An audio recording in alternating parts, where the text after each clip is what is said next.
I will tell you that every time we put out a suggestion on YouTube, we give it to the world. Who is the one who implements it and who sits around picking their nose, giving reasons why they can't do it? Tesla.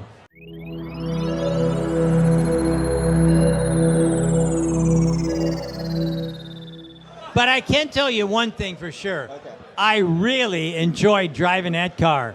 I'm telling you what, the four-wheel steer, the drive-by-wire, everything about that car, the vision, everything is just absolutely brilliant. And it's quite a bit easier than driving a Model Y, a Model X, a Model S. It's easier to drive because the screen is slightly different, and I like the deal. I don't have to wiggle stock sticks and stuff like that. It's just up and down. And by the way, there's another thing that's kind of cool. When you want to take off, it's like the Model S. If it sees there's nothing in front of you, it assumes you want to go forward. Now this, for those folks who've ever had a brain fart, and you decide you're going to put it in drive when really you should be in reverse, this is going to be perfect for you. I personally never have that problem. But at the end of the day, this is the kind of stuff that you can expect from the Cybertruck. I love everything about it. I loved it from the first time I saw it. I only made one small mistake, and that was not putting my name on the reservations. I don't want to get into that, but at the end of the day, this is a fine truck. Tesla is going to just kick so much ass. It's iconic. Yeah. Think about it. Think about it. If I say Beetle, what car do you think of? If I say Mini, what car do you think of? This is going to be a car like that. It's an iconic vehicle that's going to continuously be in the public's eye, always. How is the visibility with not having that normal pickup truck frunk? Okay, so normally when you look out the window, it's like driving either a motorcycle or a convertible, and I've had lots of both. But there's one thing I really scared the shit out of me, and that's going into a parking garage with really tight turns. I've already suggested this to Tesla. Give me a view. You've got the cameras there already. Give me a view of what the hell I'm looking at, because I can't see over the edge. The good news is there is no rear view mirror. Hallelujah. Finally, somebody grew some balls and actually got rid of the rear view mirror. They haven't got rid of the side mirrors, the wing mirrors, but the rear view mirror is gone, and you get a nice view of what's in back of you. I mean, that's brilliant. I love that. If we could just toss Nishta into a few more, getting rid of a few more old-fashioned, well, you know, we've always had a rear view mirror. If we can get them to get rid of that, I'm pretty sure we can make things happen in a good way. What do you think about GM, Ford, the big guys? Are they worried tonight? Are they even caring about this tonight? Okay, so in order of priority from the guys that are probably the most worried to least, I'd say number one on the hit parade is Volkswagen. Holy mackerel. If I've ever made a bad prediction, it was when I said Volkswagen may be the only competitor to Tesla. I was so wrong. I mean, I'm not going to take a flogging or anything, but I will tell you, I was so wrong, it was incredible.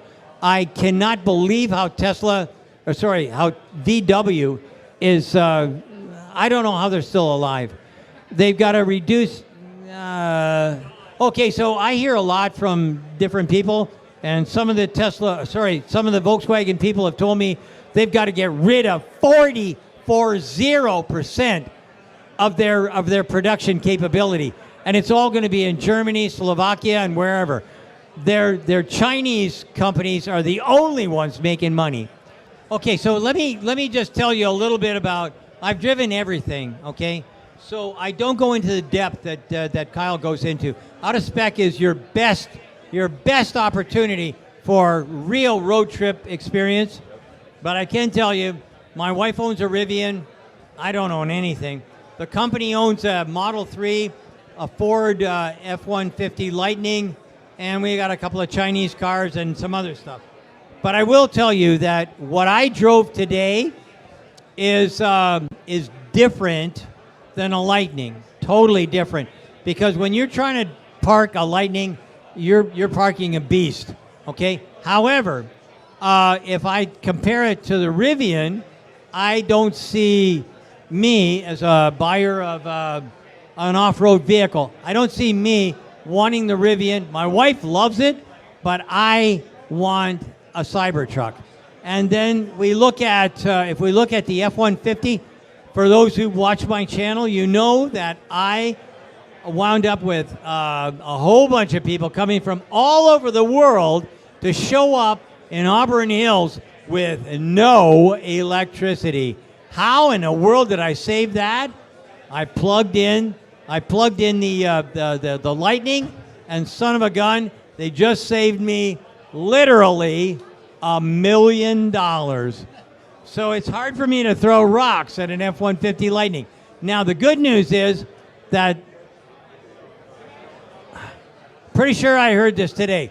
I hope I heard this today. But here's the deal. The Cybertruck is bidirectional.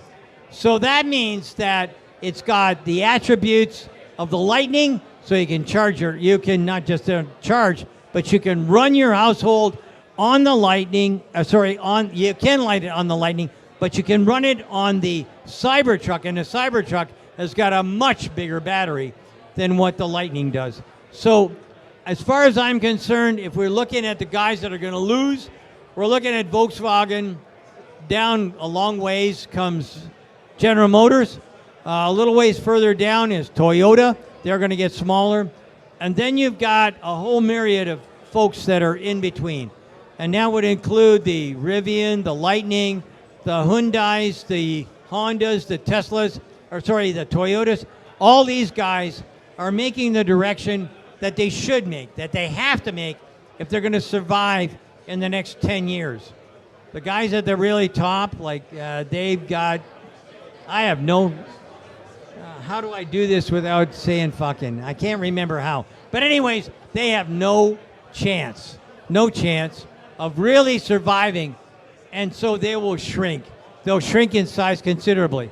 Now, the question is, who's going to be the biggest car manufacturer on the planet in 5 years? 5 years. Who said BYD? Stick your hand up. You're right.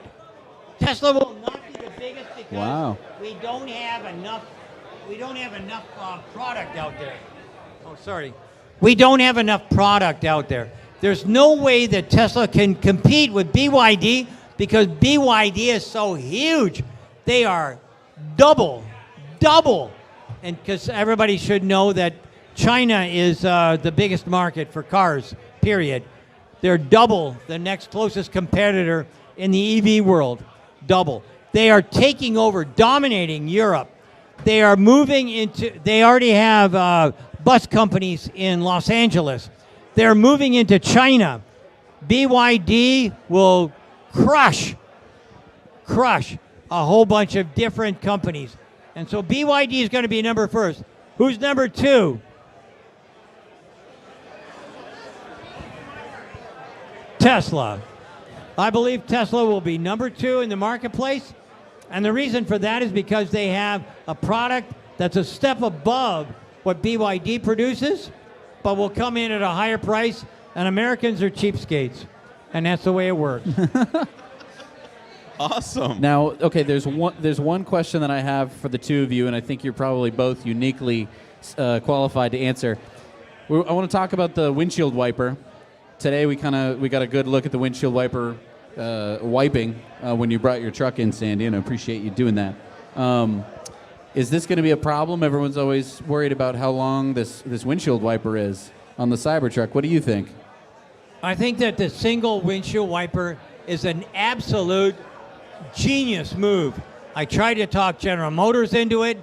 I tried to talk Toyota into it. Mercedes already has it, but they've got a cam in it that makes it sweep the whole window. But the window is so damn big, and the wiper is even bigger. I'm guaranteeing you that that's going to be the right way to go. And we've been trying to push this technology forever. I'm going to tell you something that it sounds like I'm bragging, but it's not. I will tell you that every time we put out a suggestion on YouTube, we give it to the world. Who is the one who implements it and who sits around picking their nose, giving reasons why they can't do it? Tesla. And in number 2 position, well, there's 2. One is Geely, and the other one is BYD. Everything we say, everything when we criticize, every time we come out with an idea, like 48 volts, who implemented and who just went, well, I don't think so, really and truly. You know, we've been doing this since 1960, and so there can't possibly be any technological improvements since 1960. Kyle, I want to ask you about snow. And I think a lot of people are worried, especially with the windshield wiper, about snow. And today, looking at it, I kind of noticed something. I'm so used to my windshield wiper being down and then having to come up. And so when I am too lazy to brush off my car in the morning after a snowstorm, and I'm like, the windshield wipers will take care of it, it'll go up and it'll go, and then it'll come back down. But I was looking today, and the windshield wiper is up, and the whole front windshield goes straight down to the hood, and then the hood goes all the way down. Do you think that it's just going to... I think it depends on the snow mix, especially, yes. and how strong that motor is, because there's a lot of weight it's going to have to push. But I live in Colorado. We've had a ton of snow, and so you just precondition it for a few minutes. I would just crank that wiper on full, and if it breaks, it makes for a good YouTube video from my side. and if it works, that's an even better YouTube video. Yep. So it's super interesting to see, like, wiper stress test is a video we have to do in the near future. It's double blade, is my understanding. Which is kind of cool. So, we'll see how they wear. All these things, certainly we'll be looking at it. Okay, so I drove the car quite a bit in the rain and the fog and the mud. When you get close to the Tesla factory, it seems like, I don't know how it happens, but mud shows up on your windshield. And what happens is it starts down below and it goes up. And then automatically it figures out you can't see what you're doing, and it goes down. But when we got to the expressway, I really wanted this thing to do better than what automatic was. So I went thump on the windshield wipers, and it comes up. Do you want to do it automatically, which kind of like I didn't care for? Or do you want to have it thump, thump, so you get one swipe? Or do you want to have it thump, thump, and then wait, thump, thump? Or do you want to have it on wicked fast, which gives you an epileptic fit?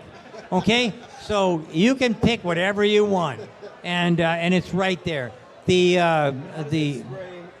How does it spray the water on? Okay, so if you've got your thumb on the steering wheel, you press the windshield wiper and it'll cycle.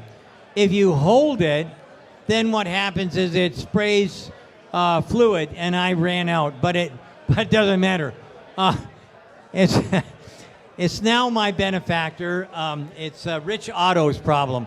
We ran out of fluid, and I didn't... you can use a lot of things for fluid. In Russia, they use vodka.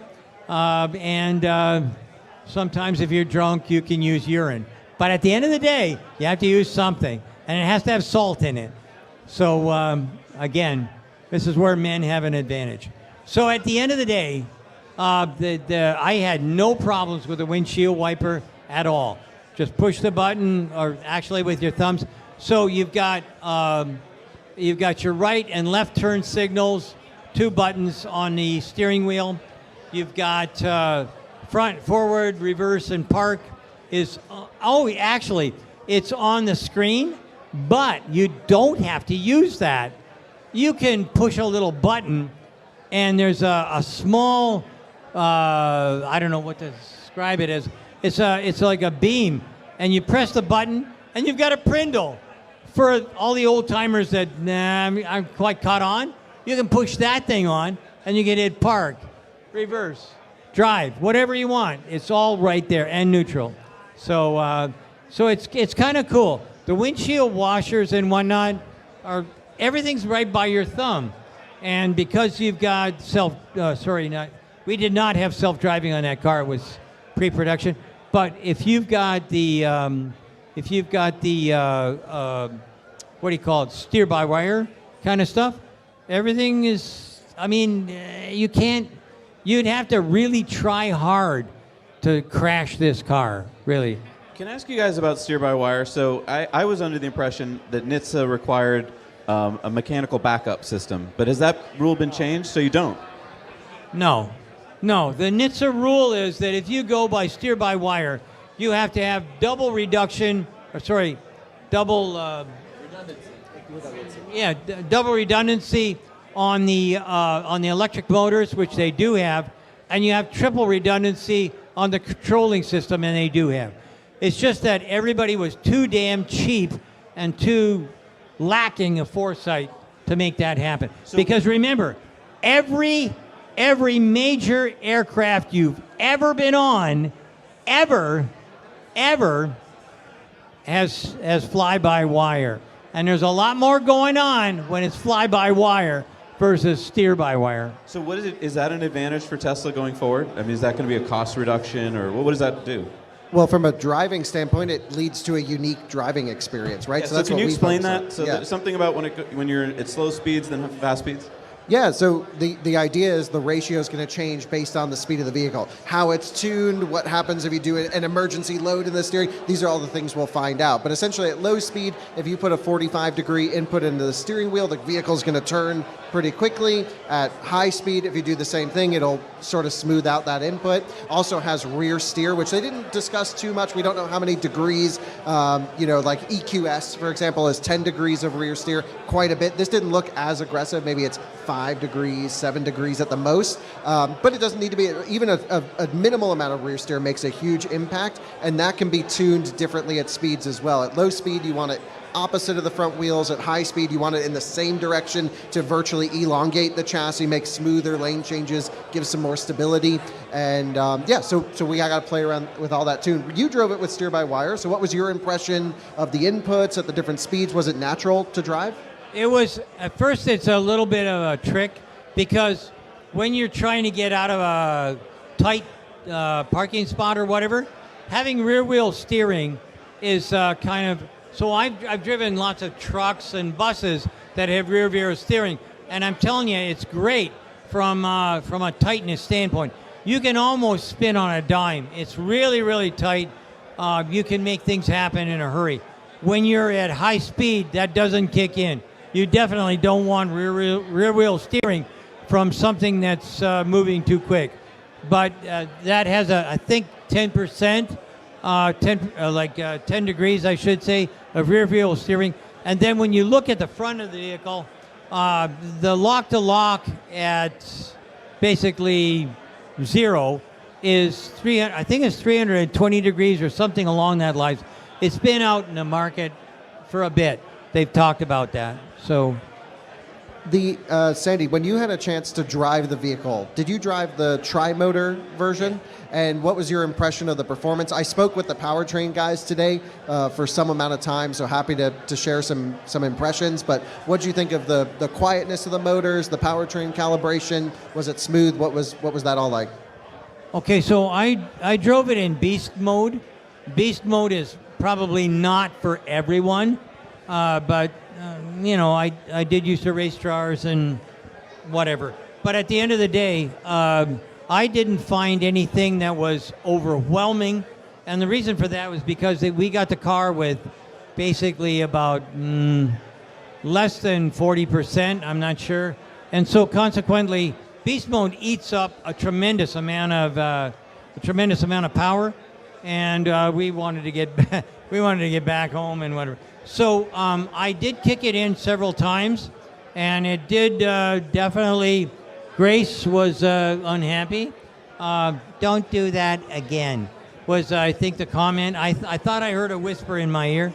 but at the end of the day, I truly liked everything. It was smooth. It was quiet. Everything was consistent with what you'd think when you're at highway speed.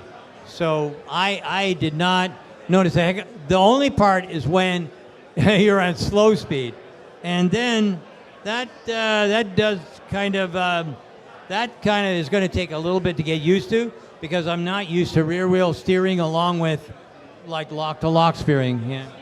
Yeah, so the motors are interesting. The front is a permanent magnet design with an E-locker, at least in the tri-motor variant, which is great to have a mechanical locker. It's actually a very similar setup to Hummer EV, uses a similar, independent, non-mechanically linked rear axle on the tri-motor variant with a front electronic differential locking mechanism, which is awesome for off-road or in split mu conditions. But what's interesting is the rear motors are induction. There's no permanent magnets or rare earth materials in there. It's also like a huge drive unit in the rear. It's got to handle big abuse loads, of course, being a truck, much more than a car or a Model X even would take. But the fact that it's induction in the rear was really interesting. And I don't know exactly how they'll tune it. We'll, of course, test all this. But what I thought was interesting was my guess is it's going to primarily be front-wheel drive, running that permanent magnet motor, for highway cruising, and then only kick in the induction motor for the hard torque loads when needed. The benefit, of course, as you know, Sandy, and you guys know as well, is with an induction motor in the rear, you don't have flux-related losses from cruising down, so you can essentially shut that motor off. Whereas with a permanent magnet, a lot of automakers, including Tesla with the Semi, will do a physical clutch disconnect. So the powertrain setup was not what I was expecting at all, and how it's tuned and how it's going to work, this is what I can't wait to try out when we get a beast mode truck in to review. So I got a chance to talk to some folks who've got a new inverter converter that would allow me to get away from. I'm sure I'm going to make enemies here, but I'd really like to get rid of permanent magnet motors and move toward induction motors.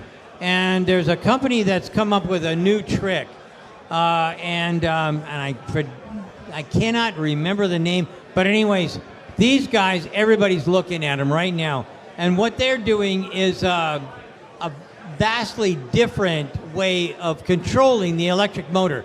And they can make a PM motor they can make an induction motor do everything a PM motor can do. And now what do I get? Well, it's lighter. Well, it might not be lighter because what they're advocating is staying with copper. I'd like to see it go to aluminum if I could. But they have, with copper design, they can do anything that a PM motor can do, and they can do it more consistently.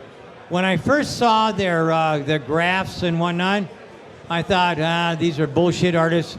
I really don't like magic. There's no such thing. I do believe in magic in a younger soul or something. I can't remember the names of the song. But anyways, I do remember that one thing, and that is that they have figured out how to do magic.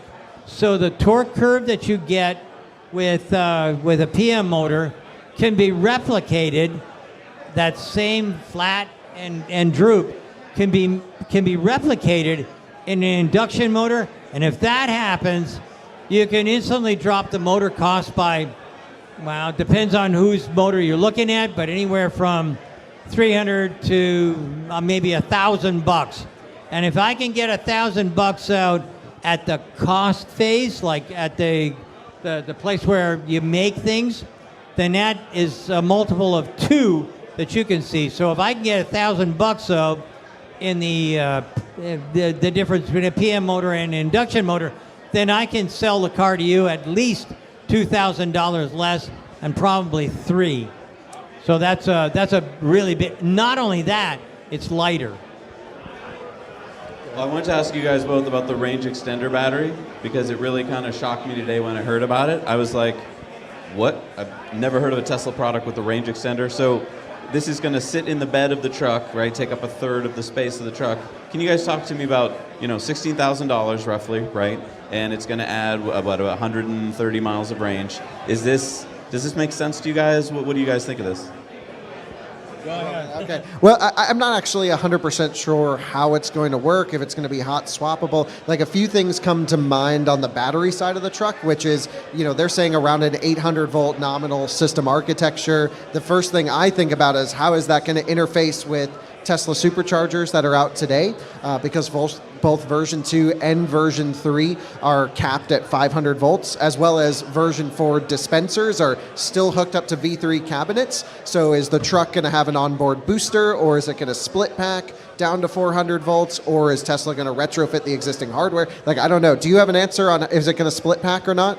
I do have a slight answer, a fairly good answer.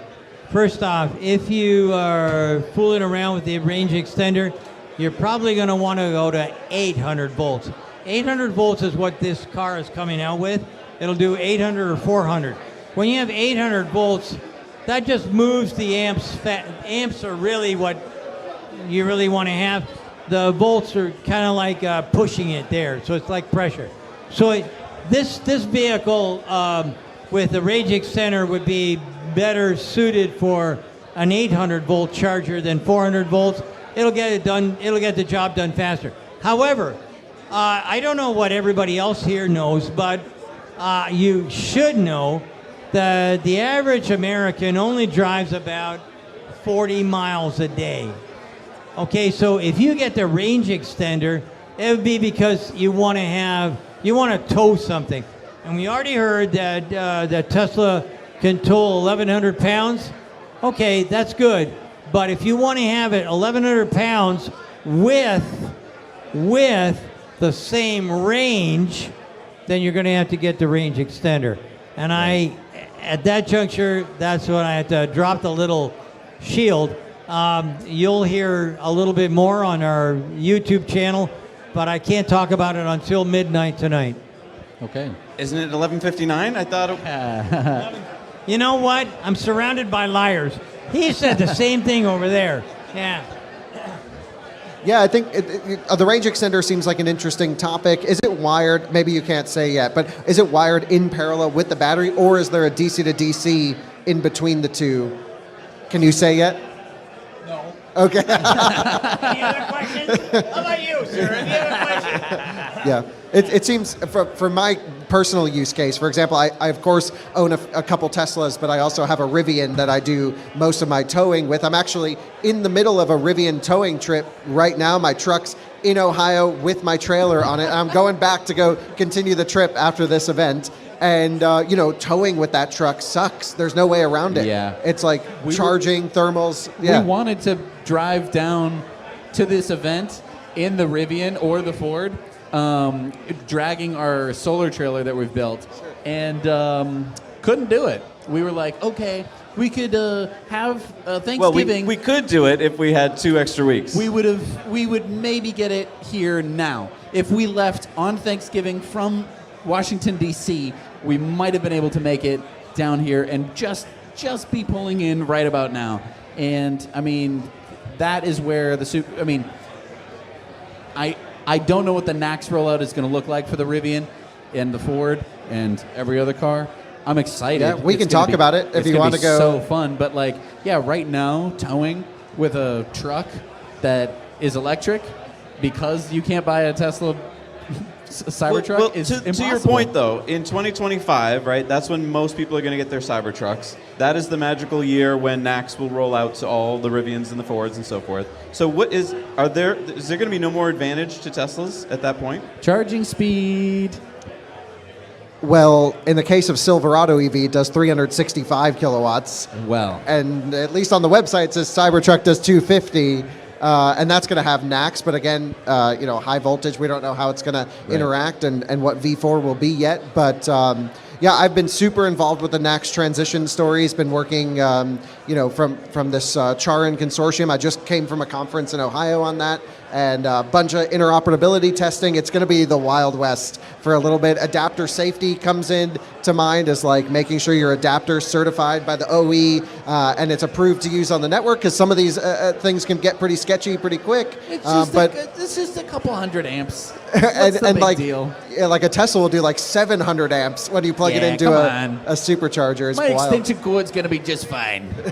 It's going to be an interesting ride. The NACS transition has to happen. We were one of the early ones to push as hard as we can on that from our side with what little impact we have. But yeah, it's going to be messy. It's going to be exciting. And there's no lack of content for any of us to talk about how this is going to work. But it will probably work flawlessly with the Cybertruck, and that might be the only truck where it's going to work flawlessly. And I don't know. That could be a deciding factor. We could be back here in a year and a half, and that's what we'll be saying. The most exciting thing to me about Cybertruck is the thermal management system, where Tesla has always had a clear lead above everyone else. Even Model 3, which is a 400-volt system architecture, has more thermal longevity than a Porsche Taycan, which is almost double, and that's a performance-oriented application.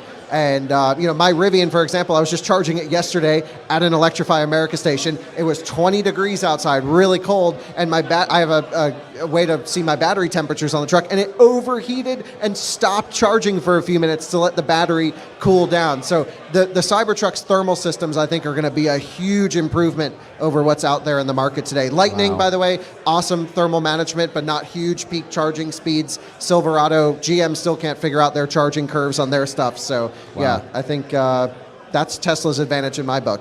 Yeah. Yeah, when it comes to thermal management, I don't believe anybody, including BYD, has anything that comes close to the way that Tesla has developed the octo valve, the thermal management system, all the other stuff that goes along with it. And the reason for that is real simple. They've been in the marketplace for 5 years, if you're talking about BYD, 5 years before everybody else. That 5 years of extra knowledge really makes a huge difference. So I think that some companies, again, I go back to what did I say about the guy that's in the biggest problem and who comes in second. They both did the same. They both made the same mistake. They both decided that they were going to put a B team on, and if you want to compete with Tesla, you better have an A+ team, and that's it. So, and that's what it works out to. I mean, for those of you who are in the tour today that went around through Tesla and talked to any of the guys that were on the factory floor, these guys are devoted. They're not UAW people, that's for sure. And by the way, I've heard this about 1 million times, so I'm going to dispel a small rumor. I do not believe that any Sean Fenn or whatever is going to ever convince Toyota, Tesla, Honda, Rivian, or anybody else into joining the crowd. And here's something that's ponderous that you should know. In 1980, the UAW had 1.5 million people. Now they have just under 320,000 people. It's a dying breed, and sooner or later it will die out completely, but not before it destroys General Motors, Stellantis, we can't call it Chrysler anymore, Stellantis, Ford, and anybody else that they've sucked in. Hey, I noticed that there's no tailgate ramp on the video that we saw today, and in the trucks that you pulled up in, I think you mentioned that there wasn't a ramp. Now, is that going to be an option, or has that been ditched? The deal is that the ramp weighs too much, and so you couldn't close the tailgate. And so they've abandoned ship on that, and they did mention it on the floor, if you heard. They abandoned ship on the ramp. They're going to sell an extension ramp that you can put in the back of the truck and you can make happen. But it won't be built into the tailgate. It will not be built into the tailgate. Oh, that's a bummer, because that seemed like a really cool feature. Yeah, but it would take, you'd have to have an electric motor to bring that back up. Currently, I showed you how you could lift it up with one hand. That's because it's got a clock spring, a torque spring, that'll bring it back up. So when you bring it down, it compresses the spring like a watch, and then when you bring it back up, it gives you the energy you need in order to close it.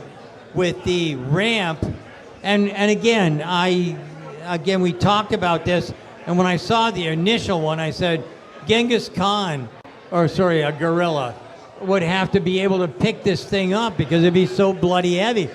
And that's basically what they've come to the same conclusion, but you can buy a ramp. And by the way, anybody that didn't see it, there's a whole bunch of other attachments. I'm not sure whether they're made by Tesla or not, but there's a little house you can put on the back that's supposed to be bear-proof. Nah, I can't even believe that, but anyways, it'll be bear-proof. And then they've got this other thing. You put a little pump, you plug in your compressor, and a little pump will give you a tent. Phenomenal. I love it. I mean, I don't need it to be bear-proof. I'm not going where there's bears, especially big ones that eat humans. I don't want that. So at the end of the day, I want to go to a place where I can plug in, pump up, and go to bed.